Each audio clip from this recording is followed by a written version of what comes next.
Paul here, House of Mouse Racing. We're going to discuss some basics for a Gen 3 Hemi swap, such as a Hellcat and this 70 CUDA. These are just basic instructions and some details and little notes that you guys need to know about if you're going to do one of these swaps. These are for beginners. This is not for, tuners and, high-end builds. This car is more like that, but this will just give you some basics if you're just trying to get something in one of your old B-body Chargers, Roadrunners, and also pickup trucks.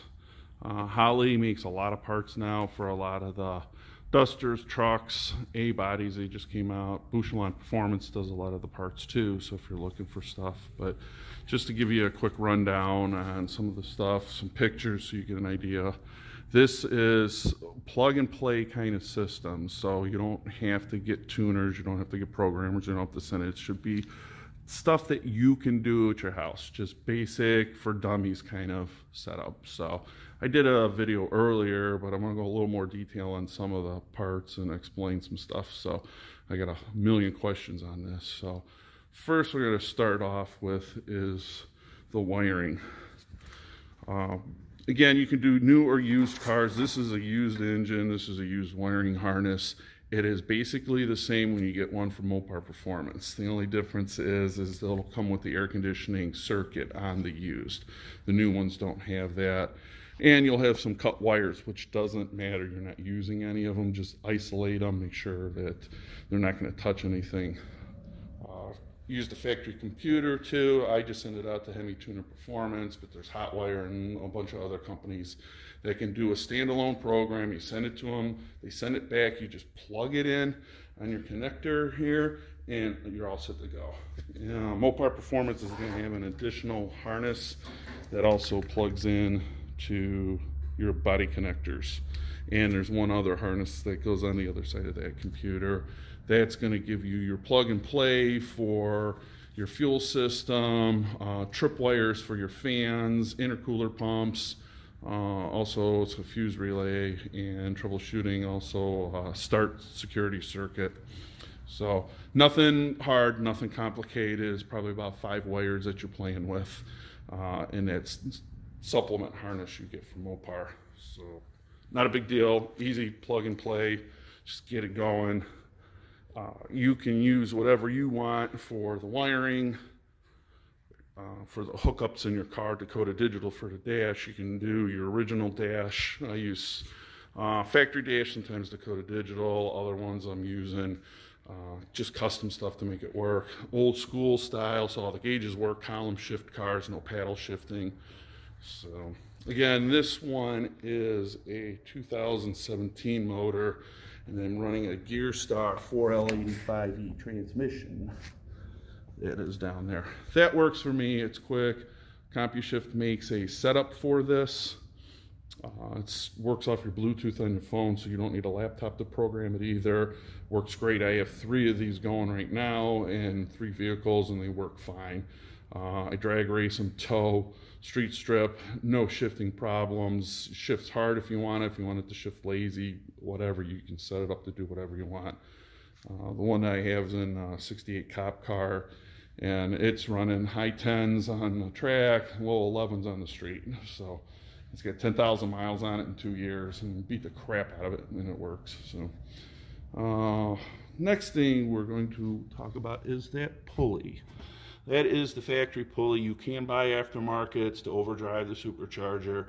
If you do that, pin the cranks. Probably recommended even to pin the stock ones, because there are cases of people spinning these. But if you do any kind of performance mods, pin the crank. There's a bunch of companies that make it. So keep that crank from spinning. Next is your air conditioning compressor. This is a Hellcat motor, so it's a variable rate compressor. You have to change it to the Mopar fixed rate. This is that style fixed rate. You can buy the kit from Mopar Performance.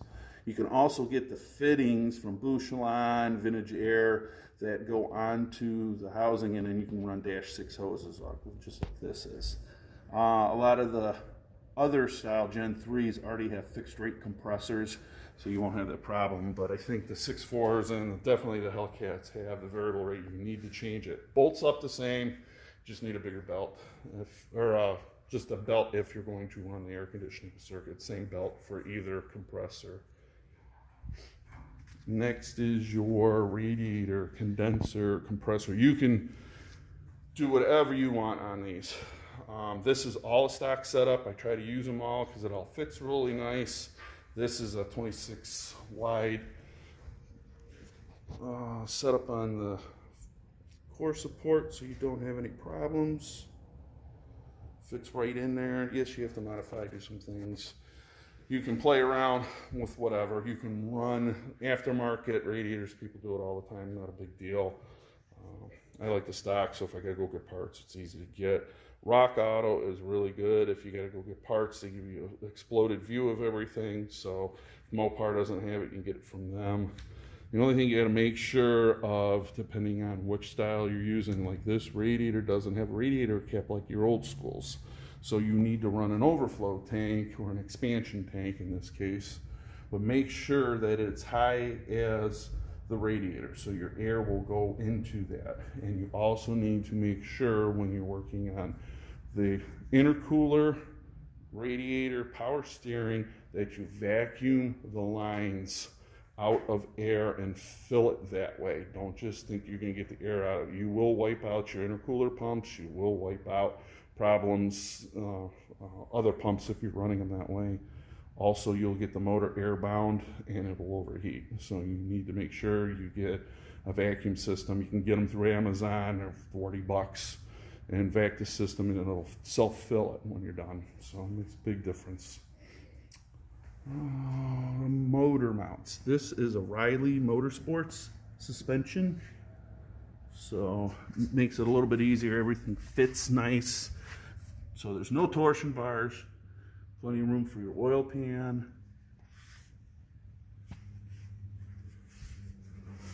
A few other things you'll have to note when you do these. These are Tti Headers. They are already made for Riley Motorsports for the Hellcat, so they clear everything and they fit. This is your part numbers if you were looking to get one. These are 2-inch. You can get 1 3/4 inches if you want something a little bit smaller. 3-inch collectors on the end. But these will fit and clear. Because this is a GM transmission, I run driver side starter. So what you have to do on this, and it's a little hard to see, where the oil pan and block, where that shaved metal is, that you have to cut on the block.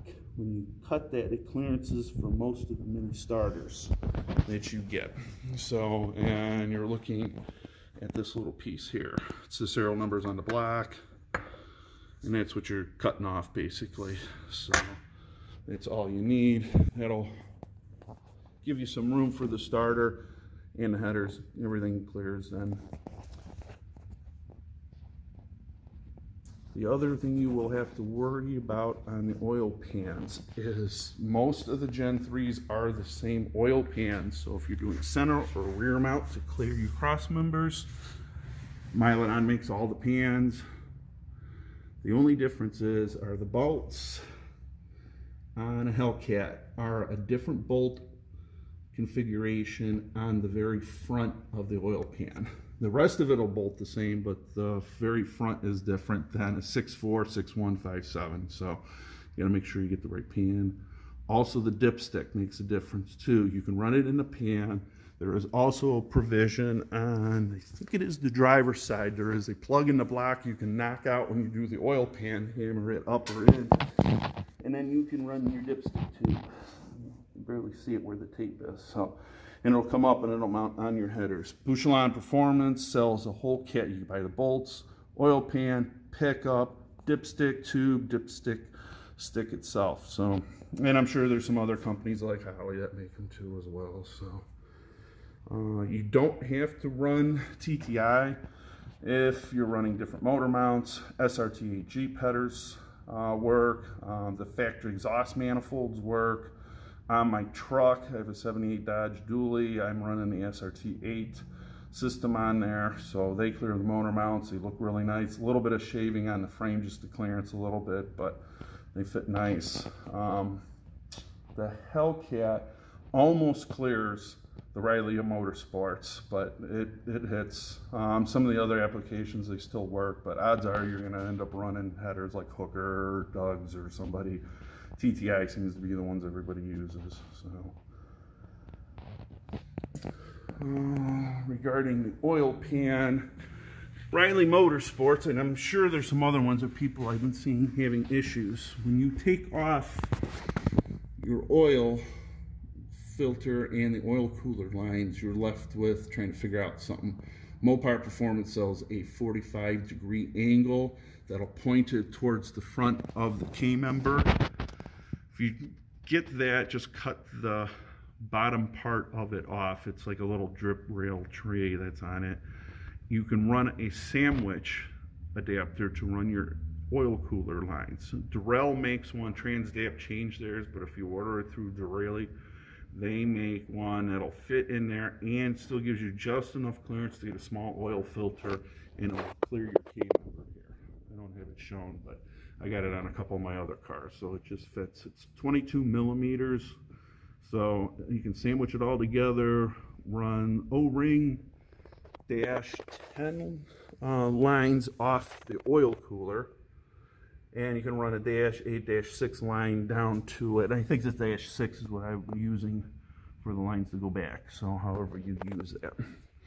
It's the same issue if you're running like this one. I have my intercooler pre-cooler is in there. You can run the hoses however. These I just have mounted down here. Some people do not run the oil coolers. Probably should, but if you're just driving around the street and you're not road racing and not driving long distance, you're probably fine. But there's a lot of people that don't, and you don't have to use the factory ones. I'm using all the factory pieces, parts as much as I can. So there is a provision there. If you take that off, you can put an oil cooler temp sensor or pressure sensor there if you're going to run old style gauges. If you run the Mopar Performance, you can run the CAN bus system, which is the communications between all the modules on the motor and transmissions, and Dakota Digital will interface with that. They sell a little part, so it'll run a Dakota Digital gauge. So no programming again, no crazy sending units. It just pulls everything right off the computer. It makes things a little bit easier. The blue cap is your vacuum line, so if you're looking for vacuum brakes for your car. This case, you can run a mini booster and master cylinder. They will clear. It's really tight, but it will clear. You'll have a hard time getting that last coil pack off if you have to service it or anything. But again, these are 100,000 mile motors, so usually won't be a problem. You can run hydro boost, which a lot of people do now. Two issues with that. One, you're going to have all the lines that are going to snake around the front and go all the way down to the power steering here and where your rack or your gearbox is going to be. So if you don't like the unsightliness, then you're going to have to hide it. I did one once and I hit all the lines, but the lines were so long, the oil pressure that was in it was overflowing the tank all the time, so it didn't work. I've seen a couple people do a reservoir on the side that they'll take up the extra pressure. But I run an ABS electric master cylinder, so it's just a standard looking master cylinder, but it's an electric. It has a motor. You hide it somewhere and pump, and it'll give you the same braking pressure as a hydro boost system. So, and they work great. I have it on my truck, and it's 80% better stopping distance with that. So, and there's no booster. It just mounts right up. It's just a little longer than a regular master cylinder, but it's a real nice clean operation. It's chrome plate or aluminum polish, so it looks really nice. It's expensive, but if you're looking for clearance and something nice, it's a good setup for you. Again, this is a 2017 motor. They're basically identical all the way up to the 2021s. The only difference is in 2018, these four sensors, there's one here, one on the bottom, on the back here, and there's two in the front. The 17s and down are 2 bars, and 18 and up are 3 bars.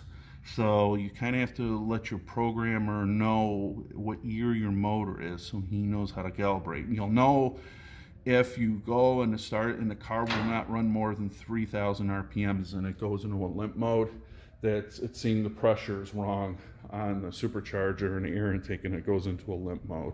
So if it does that, now you know you got an issue. One other easy way to tell is the knock sensors. So as long as your wiring connects to the knock sensors, which will be down on each side of your block about midway, they change the ends of those. It's a different style knock sensor end and part. You don't need to use knock sensors, especially if you run headers. Sometimes the noise of the header actually causes the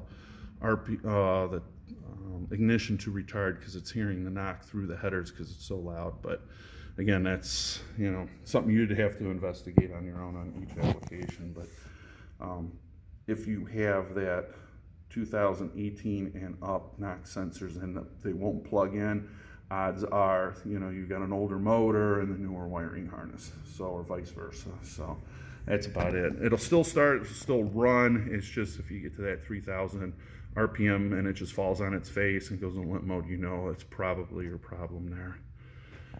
The next is your intercooler manifold. This is the stock one. Most of the cars, it will not fit because it's going to hit your firewall. Mine's already recessed, but you can buy like Schwartz Performance. There's a few other companies that sell these. Yes, there's braid line goes between these, but just so you can see that there. Also, the two hoses at the back are the heater hoses, whether you run it for your car or not. In this case, I'm running it through the firewall to the vintage air. The smaller line is what goes back to your expansion tank. That's kind of the recycling and helps get the air out of the line. So it's like a 3/8 hose that runs back. So if you see a factory bottle, which actually I have over here. This is a factory bottle. So you can use these, I've used them sometimes. So that is going to go down to the lower radiator hose. The hose has a plastic fitting and a provision for it already. And then you have your little outlet there, that's where it goes. You can configure it any way you want. People reuse those all the time, it's not a big deal. You can buy your own tanks, whatever works for you. Again, if you're doing the intercooler, make sure your bottle / tank, whatever you're using, is at the highest point of that intake manifold. This is what one's going to look like. Oops. So this is the factory bottle. Mine's actually going to fit in the cowling here, but you can mount them on the outside and run them. I believe the bottom on this side is the intake and the top coming out is the outlet. I'm going to reverse mine because I'm doing it differently, but again, these are pressurized tanks. They're just not just an overflow. It's like a little radiator, so there is pressure. So you need to make sure you have one, something that's got a radiator cap in it. Again, it needs to be mounted higher than your point here, and that's also going to be a bleed, so you get your air out. Again, vacuuming is recommended for these systems to get all the air out of the lines. So you can see through Rock Auto or Mopar Performance how the lines route, so you can see how you route them from the pumps. In this case, this one I am mounting under here and put it. And if you're not in good pumps, you can look. Center is usually your intake, and just like a torque converter, as it spins, it generates the pressure, and it comes out on the bottom side. So you get it going the right direction. Again, Mopar Performance, they will sell that supplement kit as part of their wiring, and you'll get the opposite end of this in the wire, and it is all triggered by the computer. So if you use the factory, it's plug and play. You don't need to go get a separate pump.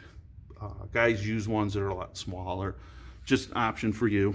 It's just, again, I'm just trying to make this as friendly and cheap as you can. So if you buy a whole car or you buy a wreck motor and you get all the parts, you can use most of the stuff, and it lays out pretty nice, pretty easy.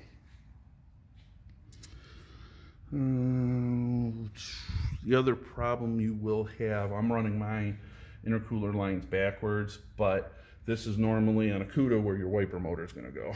Most of them will clear B bodies. It's usually a 3-speed. I think the E bodies, the 2 speeds, clear better. You'll just have to work. I'm actually relocating mine inside, but you may have some clearance issues with that. I've had to trim the back of the supercharger and just bevel this little area right here to get a 3-speed just to clear on a 68 Cornet. And that's using the Riley Motorsports setup. So each car is a little different. So, but more or less they fit pretty well. There's just going to be really close tolerances to everything. All your wiring for the car runs through the back. So all your coil packs, everything that goes in here runs through, and it's all going to run in the back. And it's only a short little wiring harness stub end that goes to your computer. Even a Mopar wiring harness is the same way. So technically, where the doorknob there is, that is the back of the harness, and you only have about that much, a foot or so, to plug your computers in. So, you know, trying to run them inside, you don't have a lot of room unless you make an access hole in the firewall for it. A lot of people will just mount it in this space here where your air conditioning was, or they'll mount it on the firewall or the inner fender well right here. So again, not big deal. Wiring simple, easy on these motors. They all line up in the same location, so you can't mix up wires, you can't mix up anything. They pretty much wire and tape up everything, so everything can only go one way, only plugs in certain connectors, so you're not going to have a problem. It's nothing to be scared of. You're not going to have any issues with it. It's just everything will just plug in, so it's not a big deal. You're not going to get lost on it. Just follow it around. So one other little thing regarding the Mopar wiring harness, it does trigger the fans, but will not run the factory fan that comes with the Hellcats. I'm not sure about any other ones, but I believe most of the Mopar ones are pulse width modulating, which means it sends out a certain kind of frequency and a pulse to make the fans work. So you won't be able to use this fan. You'll have to use something else. You can't just drive it by power and ground. It doesn't work. I know some companies have been working on a kit for it. I don't know if it's out yet, but something else to look into. But they do give you a tripwire to trigger a fan relay circuit. So if you're looking for that, you can get that at some point.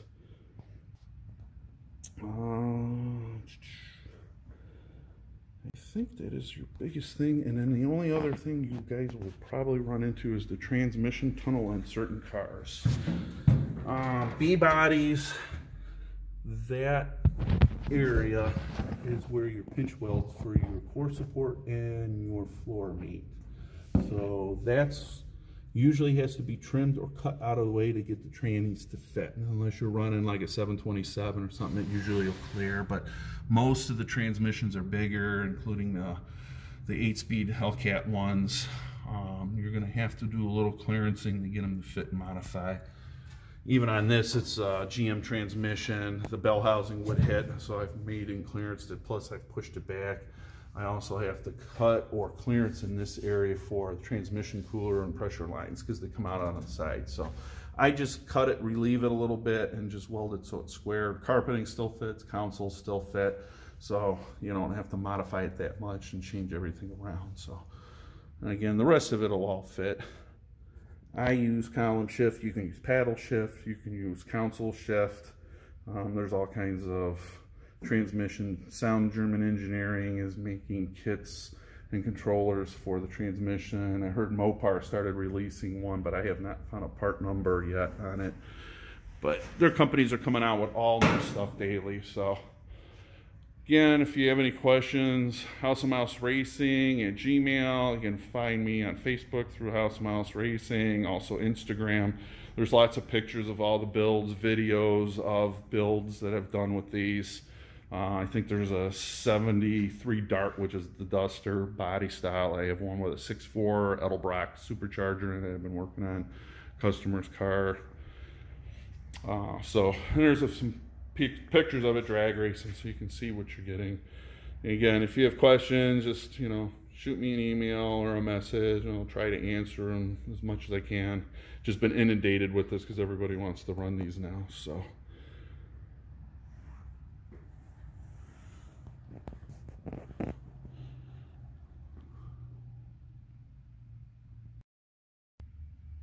couple other little quick details I wanted to add. One, the fuel system, 455 liters per hour you need. Holley tanks all make retrofit tanks for your B bodies, E body, A body, so it already has the pump inside the tank. It's a quicker and easy installation. You can also do fuel pump on the rail. Just make sure you run a regulator.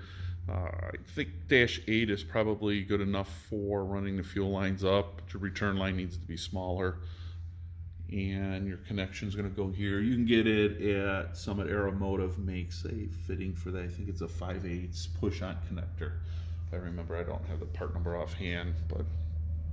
And then the other thing that you have to make sure of is this is a computer-controlled engine, runs on resistance for a lot of the sensors and readings, and they're independently grounded. So you need to make sure that the computer is grounded.